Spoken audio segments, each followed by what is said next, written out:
So this is a story that I wrote senior year of high school, titled The Forest, for creative writing. And I really like it, and I think that everyone should hear it, so here it is. As each day passed, she became more and more confused, more fearful, more weak, more dazed. Every day coming home after school, she went straight to bed. Only then could she put down the crippling fear she felt. Her only break from her perpetual nightmare was to sleep. When she closed her eyes, she would quickly drift off into a temporary, merciful suspension of her torment. She entered a beautiful land that was made of nothing because it wasn't there, or so she thought. It was a beautiful land, with vast field, lush, deep, soft green grass, and it was always nighttime there. There were no cities nearby to ruin the view of the awe-inspiring stars. You could see little galaxies in the distance, but strangely enough, no moon. The bright stars still illuminated the dark field to make a dim, purple-like filter over everything. She could read a book in the nighttime lighting if she so desired. It was just the right balance of darkness and light. Next to the field, very close by, was a strange pine tree forest. Unlike the field, the starlight did not reach into the forest, but the girl has never went in there before. She just sat on the grass, looking into the sky, and to the east, the silhouettes of a mountain range far away. The rest of what she could see just faded into the horizon. Only here did she feel safe. Only here did she feel free. Everything was so simple. There was no room for fear in the overbearing feeling of peace in this place that was brought with it.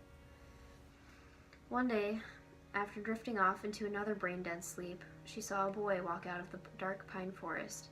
It wasn't frightening. A curiosity swept over her. The boy was about 5'5", with very pale skin, a bit on the thinner side, and smooth black hair that went down to about his ears and curled up a bit at the ends. His eyes were a deep brown with some darker specks within them. "Hello," he greeted her. "Hello," she said, as if they had been friends for a long time. "Where did you come from?" she asked. "I'm from here," he said. Minute jealousy traveled through her. She wanted to live there as well. "My name is Sloan. What's yours?" "I don't have one," he responded. He gave a light smile to the girl, who we can now identify as Sloan. "Oh, do you mind not having one?" She asked him many questions. "No, that's how it's always been," he responded simply. Sloan and the boy without a name met many times. Usually they sat together on the grass, staring at the stars, conversing about things that many people don't usually talk about in the real world. During their numerous conversations, the boy had told Sloan to never go in the forest, and that someday she will, but not yet. Months passed of her visits to the land. In Sloan's daily life, separate from her strange experiences, her strange confusion was unfortunately getting worse, much worse. During school, she could hardly understand the teachers, and people looked like aliens to her. She often got lost in her surroundings and would be lucky if she could remember something important. Sloan asked for help about a year prior to this experience. No one listened. No one helped her. Luckily, she found help in the land with the boy, whom she began to think of as Peter. They had many memorable experiences together. They would climb some of the pine trees bordering the forest, and one time even went to the mountains far in the distance. Peter taught her so much and opened her eyes. Before long, Sloan fell in love with Peter, but a love that was hardly a modern romance at all by definition. She loved Peter for Peter, an almost spiritual bond that was beyond anything she had ever felt before. One day, they were sitting on the grass as usual, talking and staring at the stars, when Peter seemed oddly distant. Things were more silent than usual. There were pauses where the only sounds to be heard were the gentle breeze and the pine trees rustling and the soft sound of the grass being pressed down underneath her when she shifted. Peter stood up, and she did the same. Suddenly, he grabbed her hand. She did not object. Peter led her right up to the edge of the forest. "Remember when I said you couldn't enter the forest?" he asked. She nodded in response. "It's time for you to enter the forest." "What's in there?" she asked. "That's for you to find out." "I've always wanted to know."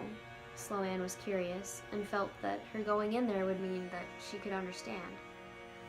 When she took a few steps into the forest, she looked back, noticing that despite holding Peter's hand, he wasn't moving. "Are you coming?" she asked Peter casually. "I'm afraid I cannot come with you." Peter's usual solemn expression looked the same, except for a slight change in his eyes that indicated pain. Sloan was confused and a bit upset. "Why?" "This journey you must take on your own." "Will I ever see you again?" Sloane sensed an eerie atmosphere of finality. Someday, but you must go now. Sloane would have cried, but she was unable to grasp the reality of the situation. After much persuasion, she decided to comply and enter the unknown forest. Looking back, a pang hit her heart. I have a question, she said. Can I call you Peter? It was Peter's turn to feel a pang. He smiled. Yes, I like that name. It was then that Sloane walked into the depths of the forest, too afraid to look back anymore. Peter watched as she slowly faded from view. Suddenly, all that remained was the light breeze, Peter's slow, solemn breath, and the glowing stars in the strange land where morning never came. After that, Sloane was no longer in school. Her desk was empty. She was no longer at work. Her room was a vacant place, full of her personality and the decorations and possessions, only a remnant of what she left behind. The end.